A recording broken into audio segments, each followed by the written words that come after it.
Welcome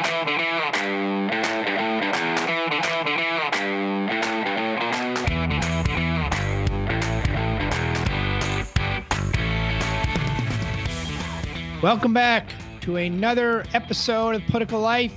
Today we bring you part 2 of the April Mims and Chris Massey show. Guess this is part 2. I hope you enjoyed part 1 by the responses we got. I think you did. And so here is part 2 of April Mims and Chris Massey. You know, it's interesting. And Jim, I'd love to hear your perspective on this too. So I always have looked at, how to view your contract lobbyists for like, what is the job to be done and can this person do it? The biggest frustration I've ever had is consultants that have looked at our relationship as an annuity. They're just going to be able to sit there and, they're going to be able to provide information when necessary, but we just kind of have them on a holding pattern, and there's not a lot of like forward-leaning collaboration that happens. And that's typically when the GR leads or the folks that are overseeing specific contracts have really difficult conversations internally because they still need the consultant. But if there's no lean in from the other side, it becomes really difficult. Or if there's no real sort of scope of work that makes sense for a long term, then it's difficult conversations every time you have to go through a budget process. So, I've always looked at my relationships with consultants as I need to find the best person for this particular job. Sometimes that changes in the middle of a contract because you have an election, maybe. Mm-hmm. And the consultant you've hired is really tight with the Republican side. And now you've got Democratic leadership, and hopefully they have like a good bipartisan shop and they can meet those needs. But that's not always the case. A lot of times your relationship is built on a particular relationship that your consultant has. So I've had to change midstream because it's like, I'm sorry, I think I need to go with somebody that's better suited for this particular relationship that we need. And most of the time that's fine. Sometimes it's not a great conversation. Most of the time it's not a great conversation to have on either end. But, Jim, I'd be curious to know kind of what your thoughts are on, how you've been sort of identified by your clients and where those fits are. Because I do think that you've got to have the right set of relationships for the right job that you've been hired for. Otherwise, that can be frustrating to both people. Yeah, no, that's right. And I was thinking back to when you said you went at Lyft, you went live in 24 markets in 24 hours or whatever that was. I can't imagine the ramp up of having to hire 24 consultants or 24 firms or whatever it may have been. Let me add a wrinkle. We had a baby, like the month of this thing. Yeah. Just to raise the stakes. But no pat leave for Matt. But it's so interesting. Like, so you had to ramp up in 24 states and you had to do it like that. And some associations or companies will take months to think about who to hire in one state and interview 2 or 3 or 4 firms and get, proposals and all that thing. And you obviously didn't do that because you ramped up, fairly quickly. I think that it's, in the States, it seems less partisan than it is in Washington. I will say that. And, but it's, I think one of the first guests, I think she was the first guest I had on the show. And I think everyone since then would agree that, we've had a number of people come on and say that when they're going to hire in a state, they call colleagues who have worked in that state. And so they get a few names, and I have yet to meet anyone who says they use some kind of online service or anything like that. They all call a colleague who they know, knows New York, knows Connecticut, knows Illinois, and they get names and they hear descriptions. And then from that, they decide whether or not to go forward. I think that's how I'm pretty sure it's how we've gotten all of our clients is by word of mouth. And so to your earlier point, so I think, although you can network and and all that is very important, I think at the end of the day, it's your work that really matters. And if you're doing good work, the best work you can in these difficult environments, I think you'll get recommended and hire again, because I don't think people like you all expect miracles, but you expect, as one of my clients said, I expect bad information quickly, and I'm not paying you to lie to me or BS me. Just give it to me straight and we'll figure it out and we'll go from there. But on that point, I do think that there are a lot of founders and executives in the companies that we've been at or other companies that we interact with, where those people expect you to be able to do miracles. They expect that you have done the fundraising and the relationship building, that no matter what the problem is, it's going to be resolved. And our job is to like set expectations and to have the right strategy so we can pivot. And in a lot of cases, I think the best consultants are right on board with that, right? And explaining to the founder, having that difficult conversation of why what they want to do is not the best approach.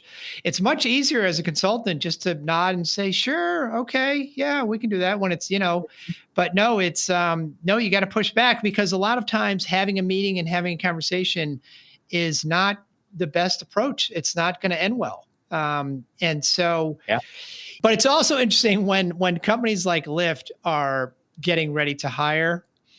I don't know how much you all know, but word gets out. And so I would be interested to hear from you all. Like it is, I will never forget the biggest firm in Connecticut. This company they were interviewing the biggest firm, and then another firm, and then us. And they asked the biggest firm in Connecticut, it's Gaffney Bennett, about us. And I thought that was so funny that they asked, about a competitor. It would be like asking Lyft, so what do you think of Uber? Happens a lot. Happen more than you think. Right. And so it always struck me as like, and we're all friendly. And so they were laughing about the fact that they were asked about us and the other firm, and they were interviewed first. And so they got, whatever. But it's, and so that happens more often than you would believe. Like, and it's just so surprising to me that they would do that, because it just seems like, well, we're all friendly, but we're all in the business of relationships here. Right. Well, I actually know somebody who made it a habit. I don't know if it's the same person or not. Made it a habit for every interview they did in a state or in DC, or if it was international, for an outside consultant would say, this is who else we're talking to. Say something nice about them. Oh, like, what do you have to say about them? Yeah. And look at that. And it almost always came back with really solid information. In most cases, they would say one would say nice things about the other, but here and there, you get somebody that gets snarky and protective of the opportunity, and they would be the ones to say something nasty, and those are the ones you don't want. Yeah, exactly. That is a great question. I'm going to add that to my list of questions for consultants, because really, I mean, we as in-house people put so much trust, right, in these outside consultants, like that we really need people who are good character, and that has come out in various campaigns on both sides of the coin. You can really see someone's true character when they're in the thick of it, especially when things are going wrong. Like you said, Jim, how is that information relayed? Is there accountability? Is there a plan for what we're going to do next? But the other thing I was going to speak to, Massey, that you mentioned is when you have to switch tracks with a consultant, part of what's hidden in there, what you said, is that you need to be paying attention too. So I think a lot of times in-house, we sort of feel like they're going to let us know what's going on with the primaries or with the midterms, but it's not always in their interest to do so. So the fact that you have to also be paying attention and do that, evaluation of like, is this still the right team for me, given the political environment? Sometimes the business goals change. Sometimes something that started out as a regulatory issue ends up being a legislative issue, or just a public affairs campaign, and you don't have the right team there. So but the trust and making sure that you're also playing a role of vetting is really important. Yeah, the mistake that I see a lot of consultants make is if they see things going sideways, one of the things they'll do is lean in really closely so you can tell when things are going sideways. Right. And the other thing is when they start to say, well, I'm hosting a fundraiser for this member, And like, in order to get this thing done, we should really consider, it's like, whoa, wait a minute, wait. You've got to rely on that, then Right. that's not a great thing. Yeah. So it gives you an opportunity to level set. I think, to April, what point that you were making about, what we're talking about is, after each election, you really should be having like a meeting with your consultants and say, all right, what's changed? Why has it changed? And what's likely going to be the impact for our issues based on who's going to be in charge? Like, even if it's well, you're seeing in California right now with a potential change in the assembly leadership. For my California consultants, I should be saying, all right, what does this mean for our issues? And, what does it mean in terms of not just what relationships they have or what their priorities are, but who are the third party relationships that have either influence or are going to be part of the conversation that maybe weren't a part of the conversation before. And, what sort of partnerships should we be thinking about from that perspective as well? Yeah, absolutely. Hold on while I text my California consultants. There you go. I was curious, though, kind of, talking about this topic, and especially for you, Massey, because I feel like you've been in-house and you've been sort of on the contractor advising side. Like, what are the pros and the cons of each? Because I've heard stories about being a contractor. I've never hung up my own shingle, but I've given some high-level advice. But I've heard of things like, having to like horse trade on different clients and like figuring out, who, if you only have 5 minutes with a highly ranking official, which client do you choose? And, I think about those dilemmas, and I imagine that comes up a lot. Whereas when you're in house, you've got one client here, you've got one person you're working with. Yeah. Well, I think those are big ones. Sorry, as Marine One flies over me, I think. Those are big things to think about. So the benefit of being external is that you get to work on a lot of different interesting projects, right? Like you're definitely going kind of wide in terms of your capabilities, and that can be great for the future. The con of that is sometimes you end up being a mile wide and an inch deep. I'm not saying everybody is, but there's the inevitability of that. You also do have to have some priority in terms of who you're talking to. If you're out an event and you get a couple minutes with the mayor or a chief of staff for the governor, member of the state legislature or Congress or whatever. And I'd say there's a couple of big pros for being in-house. The first is you get really deep on one issue and you get to kind of play around with that strategy a little bit to see what works and what doesn't. And that to me is a lot of fun.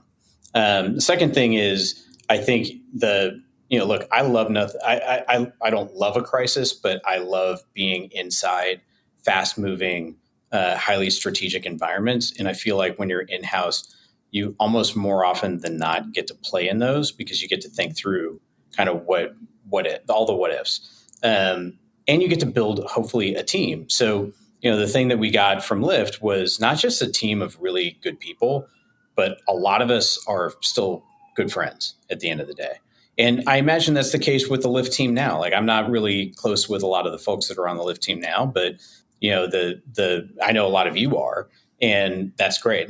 But you get to build out, ideally, you get to build out that kind of team where, you're not all just drinking Kool-Aid, but you're seeing the benefits of what it is that you're trying to do, and you're hopefully associating it with your life. So if we go back to the earlier conversation about, talking to an older member of a city council that doesn't have a smartphone, how do you equate it with yourself? I actually, my mom was going through cancer, like the first part of her cancer battle at that point. So I was utilizing that conversation to say, I need to send my mom to the doctor at a chemo. I don't trust that a taxi is going to show up at the right time to be able to take her where she needs to go. I like the assurance that I can do this in this way and I can get her where I need her to go. And that resonated because it was personal and because I believed in it. And I think you get to have those kinds of more personal conversations with public officials when you're in-house. What do you guys think? Yeah, I was going to ask you one more question. Did you, for April and Chris, did you, and I'm trying to remember from our earlier episodes, how did you choose to go in-house? Was there a moment where, and did you ever consider going to a firm? I know probably later in your career, Chris, you might have, but have you all, kind of April's earlier point, how did you make that choice to go in-house? And have you ever thought about going to a firm? Well, so I had my own firm before Right, Lyft. that's true. So was that right before Lyft? Yeah. Okay. So that's where I was coming from. And I had one experience in-house. It was a good experience, but it wasn't the same kind of experience that I knew I was going to have at Lyft. And I really wanted to round myself out. I'd been, in a position to be lobbied. I'd been in a position to lobby for someone, and I'd been in a position to do the lobbying myself. But the lobbying, having someone lobby for you, was I hadn't had that much of that experience, and I thought it can only make me better in terms of providing good counsel when I needed to give it. So that was my motivating factor. That and the fact that I knew that Uber and Lyft were fundamentally changing the landscape of not just local government and transportation mobility, but also of the broader, sort of political space. And I wanted to be inside of it so I can help shape it and I can help be a part of what it becomes. And hopefully I accomplished some of that. Was it hard to leave your firm? It was, because I built up a nice set of clients, and, a lot of what I brought into Lyft at the beginning was, things like the consultant calls and things like that were things that I'd seen work in different ways, and I just tried to improve on them. Mm-hmm. But it wasn't really a difficult decision. It was a lot of conversations with John Zimmer, and with other people on the team, to figure out what's best for us. And I saw an opportunity to see what was best for me, what was best for the company, at that point, a client, and potentially what was best for the growth of that sector. And, I'm not trying to take more credit than I deserve, but I think we did kind of change how things were done. No, I think you did. And it would have been safer and easier to stay at your firm. Yeah.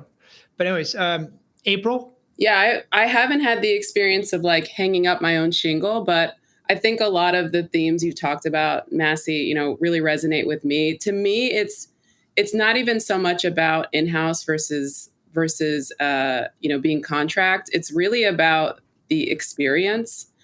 So I'm not going to sit here and say I was as strategic as Massey about wanting to check all the different ways in which you can be in public policy off my list, but I did get the sense with Lyft that this was like lightning in a bottle, mm-hmm. and that this was like a once in a lifetime opportunity, not to overstate it. But I almost feel like, when you hear from those TV shows like Friends, and they're like, it's a once in a lifetime opportunity that these people came together with this group of people and we created this thing. That's really how a lot of us feel about Lyft. And so for us, it was really, at least for me, it was more about the experience and the people I was going to be working with, and the opportunity to create the policy wonk in me, like a new regulatory framework for this brand new industry. And so it was really just feeding all these different types of my brain in terms of the socialization, being able to be an ambassador, being able to build my network, being able to really go deep, like you guys said, on a particular policy issue, or in the case of Lyft,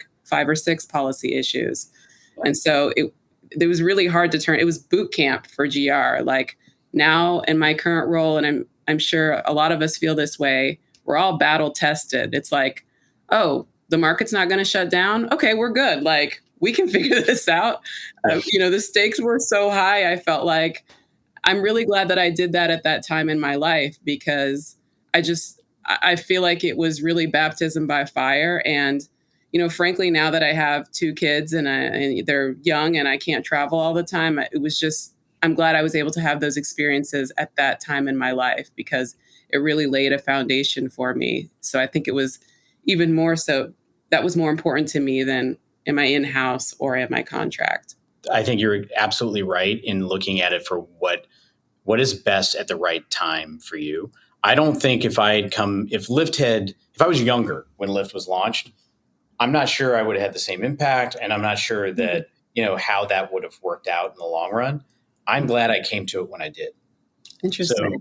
So, I was able to kind of bring some of what I had already learned, and I think build on what I hope is sort of a natural strategic instinct and make it work for what I wanted it to be. And I think there are some that, there are definitely some folks on that team that, there's a bunch of people leading teams now and leading other functions and efforts, and they're doing really great. And I'm really happy to see that. I think if I'd come in earlier in my career and we were all like the same age, I'm not sure that from my perspective, I would have been able to learn as much as I did from you all. But having the benefit of some experience, I was able to look back and say, okay, no, this is what works and this is what doesn't. I'm not sure I would have had the confidence to say, hang on, I'm not sure this is working, or let's try this different tactic.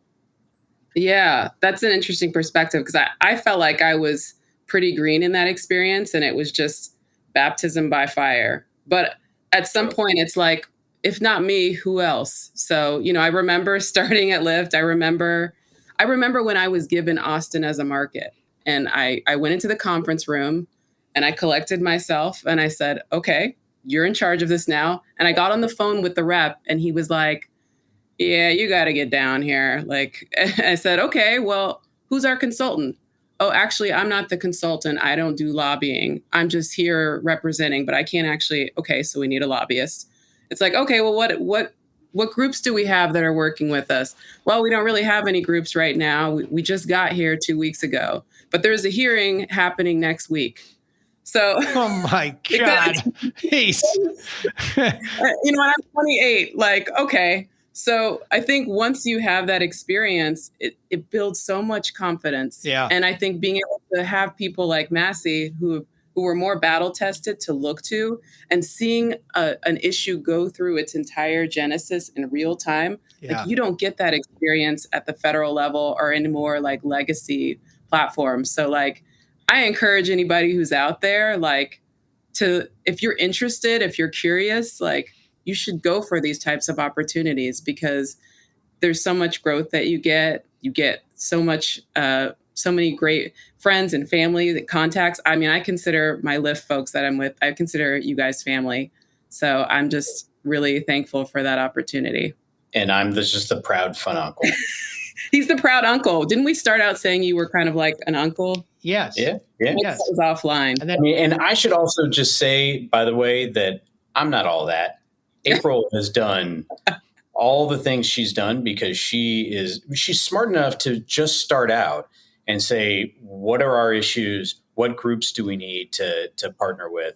Like, that kind of gut instinct is what made that team great, is because we all had some level of that and we were hearing it from others on the team. So we knew what kind of questions to ask. But you were at a point when you got Austin where, you could have just said, all right, what am I doing? Where am I going? Right? Like, point me in the right direction. And instead you were self-directing and learning as you went. And if for people that are listening that are looking to hire, those are the kinds of instincts you want to hire for, is somebody who's just naturally curious, is intellectual in the first place, and understands that you can't walk this thing alone. That this is a parade that you always have to lead from the back in some way, shape, or form. That's what's going to make a successful strategic lead for a government relations function. And April was a phenomenal example of that. And I couldn't be more proud to be your friend. Oh, Massey checks in the mail. See, this ended up being and also the same way she thought about her career when she was making a move. That was also, given the same strategic thinking. I mean, she is a Duke graduate, so we got to give her some credit. Duke and Georgetown. Georgetown. Duke and Georgetown. We've got the Georgetown connection, right? We've got these two great private schools. I'm very happy to be a UCLA grad, but at the same time, like, having a kid at Duke, I can appreciate. Yeah. Yep, I can appreciate the intellectual capacity that comes from those alums. And Chris, but you have not gone back to a firm structure. I mean, as April said, you're kind of in a firm now. I mean, you have 200 companies that or whatever the number is, you're working with. So you must like the in-house setup framework. I do. I mean, where I am now at Kraft, where, my role as an operating partner is to help founders when they need help and to identify landmines before before they do, or at least try and identify them so I can give them some kind of strategy. I basically am I'm a consultant, but I don't have to worry about doing the business development. Yeah. And we are tied to the success of these companies. So it's been a really interesting, different dynamic and way to view it. I really hope that more venture capital firms and I guess private equity has been doing it for a while, but I hope more VCs really invest in having this kind of a partner. And I see, look, it's a lot of responsibility for me to make it work. I think I'm making it work. And I think other VCs are starting to pay attention to people like me that are doing these kinds of things. Because for VC, like the number one thing that founders and newly funded companies look for is talent, right? And what I mean by that is the folks that can help them identify good talent. And typically that's engineering and go to market, right? Like those are the top two things. But if you can help with communications, with performance marketing, with InfoSec, with legal, with government relations and regulatory affairs, and I think you've got a nice, well-rounded viewpoint. And that's really what I sit in, is like part of a SWAT team that can come in and help on any given thing. The other interesting aspect of this, and I mean, April, I'd be interested to hear your thoughts on this.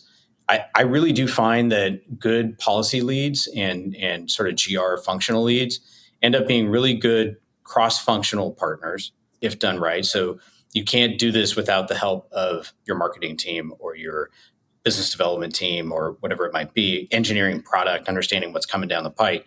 But we also end up being, in a weird way, kind of strategic advisors to the CEOs that in a way that maybe some functions don't necessarily have the same kind of relationship. And part of it might be like, look, it's our job to make sure you don't have to testify before Congress, right? Like that's a big Right. deal, right? But it's also like, okay, well, you've got a clear perspective on what the consumer viewpoint or the consumer protection viewpoint could be. What am I missing? I really do find that smart founders utilize people like us in that way. And even consultants, I've seen a lot of external consultants have great relationships with CEOs, that look to them to say, how are we going to sort of message what our growth looks like, what our new products look like, and maybe a problem, how it manifests itself. What's your guys' thought on that sort of positional situation with the founders and CEOs and execs? I agree with you. And I think some of this has ended up being an infomercial for GR and how great it is. But I mean, it is the political life. It's the political life. So, hey, let's preach to the choir, which is, I totally agree with you. I think one of the misconceptions about government relations, when people hear about what I do at the grocery store, they sort of think like I know every elected official, which is far from the truth. Don't you feel like our real currency is like we know how to operate in different spaces? We know how to build relationships. We know how to understand when we're talking to somebody, what do they value and how can we build a bridge? And I think that's why GR people are incredibly helpful for startup companies that often suffer from sort of people being in their own little fiefdoms. And oftentimes, not to characterize engineering teams a certain way, but they're very focused on the product. They may not be focused on the communications or the interpersonal development or making sure that comms is aware of what the product team is doing. And so I feel like GR people are really well suited for external affairs and sort of building, and also internal affairs and building those bridges. And I think that's why a lot of executives end up relying a lot on us, because we have that skill set. And a lot of times, especially in a startup environment where you have people who might be more junior or just hyper focused on the product, they aren't thinking about that. And it's a role that we can play. Yeah. Yeah. You don't want to, you don't always want to find somebody that's going to be on board with wouldn't it be cool if we built it this way, as opposed to, it'd be great if the platform or the company or product did the following things because we see its benefit from a consumer perspective.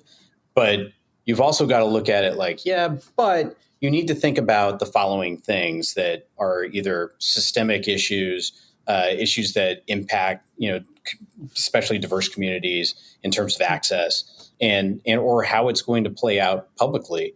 Like you've got to have that thought process in order to launch the right thing.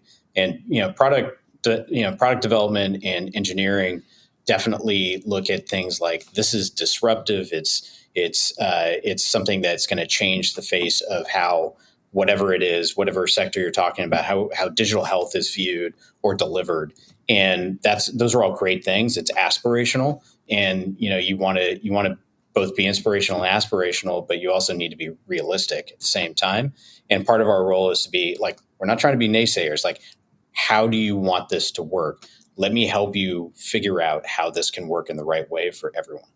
Yeah, don't you feel like, I feel like on the GR team, we're almost like legal people, but we're cool. Like we've got like leather jackets on, we're the cool legal kids, and that we're the top gun. We're top gun. Right. We have that great relationship with legal. Some of us have legal backgrounds and policy experience, but we also understand that like part of our currency is making people excited about all of the great things that are happening at this company. So like we are cheering on what's going on. I'm not saying legal doesn't do these things, but I think we do a good job of cheering on the innovation, the growth, the disruption, but also making it clear that, right, there are legacy industries, there are structures in place here that have been set up to help your opposition or the incumbent. And you're going to need to learn how to work in those spaces as well in order to be able to move forward and, continue to innovate. So I think GR people serve a great role, within a tech platform to both be external ambassadors and internal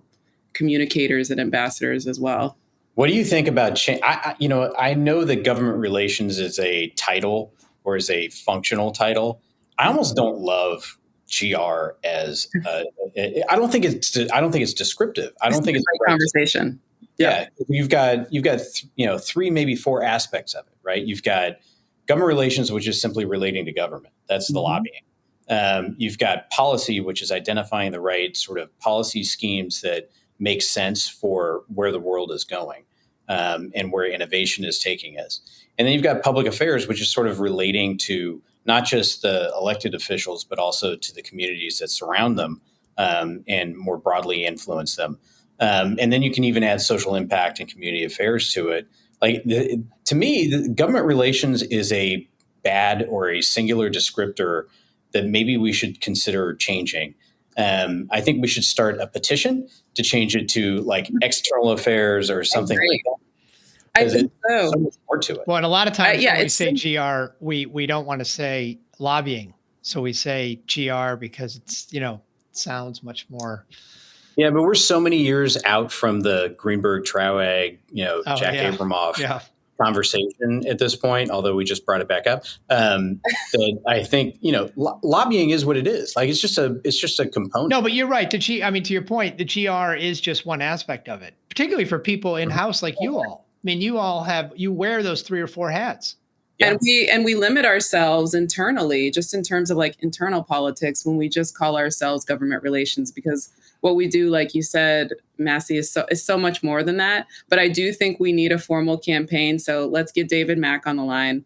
We've just got to get people to understand in the zeitgeist that public policy, what public policy means, because a lot of times when I say it, people scratch their head. So I think we need some help helping people understand that like all of those 4 or 5 things fall under that umbrella. I like that. But the next Lyft guest is going to be Katie, not David Mack. Oh, absolutely. So David's going to have to wait. It needs to be Joe Kaku and Katie Kincaid. Okay. That's a good one. All right. That's a good one. Because they are some OGs too. They predate me. I actually shadowed Katie. That was one of my first projects that we went to Ohio, great state of Ohio, and talked to the Cleveland City Council. So you can bring that up with her and ask her if she remembers. There you go. Well, April, you're going to be on the podcast, so you're not getting out of this. I can just ask her. You can just myself. Yes. I'm a producer now, right? I mean, we've decided that. Right? Let's not quite yet. One step. You're a co-host, but you're not a producer. Jeez. Now I know why him and hers is doing so well. Right. Holy. You just got to slowly raise the stakes. They don't even notice it. And they've agreed to something. It's like the frog in the starting in the, in the room temperature water, and you just warm it up slowly. Exactly. All right. So I think we could keep going, but we have to bring this to an end because Massey, Cowboy, OG, has to go to an event. So, Chris, we want to know, April and I and the guests want to know, are you going to put on a tie and tell us about the event you're going to? I am putting on a tie for the first time actually not the first time. So funny story, I went to a meeting at the Metropolitan Club in DC. I thought I was just showing up for a lunch meeting. I'm like, you know what? I'll wear a jacket and some nice pants. So, something that's not stretchy in the waist. And I showed up, and of course they have a tie requirement, and I did not bring one. So I had to borrow one of their ties. That was the first time I've tied a tie since March of 2020. Wow. Took me a minute. Took me a minute. I bet. Old habits die hard. I guess the tie is making a comeback, unfortunately. I was hoping to get rid of shaking hands and just bow, but yes. I guess we're back to shaking hands. I think we need to also, have no ties. We also don't need business cards, to me, at this point. Good point. And, we can give fist bumps and we're good to go. We're going to put that on the petition with the public policy. There we go. Name change. All of these requirements. All right. And Chris, do you want to tell our guests, our listeners where you're going? Yeah. So I'm going to a reception being put on by the Business Council for International Understanding. They are bringing together the chiefs of mission from a variety of countries, American missions that are currently embedded in different countries around the world, to talk about a few of our portfolio companies and their potential international growth. In April, as you said earlier, and we wonder how he does it. There you go. Now He's we know. Giving us little nuggets. Exactly. Little nuggets here and there. Meanwhile, I'm going to the refrigerator to get a snack. Well, I'm gonna go home afterwards and read and do bedtime with an 8-year-old. So that's lovely. All right. Well, April and Chris, it has been great to have you on. And for our listeners, you now know why I had them on this discussion. And our next episode, we will have Katie Kincaid, the Travels with Katie, or something better. And I guess we should ask her first, right? Well, we will. I'm going to message her as soon as we get done with this. And hopefully she says yes. Anyways, for our listeners out there, remember you can follow us on Twitter, Instagram, and Facebook. You can sign up for our email at the website politicallife.com. And we hope you have a great week, and we will see you next week. Bye. Bye, everybody. Thanks, Jim.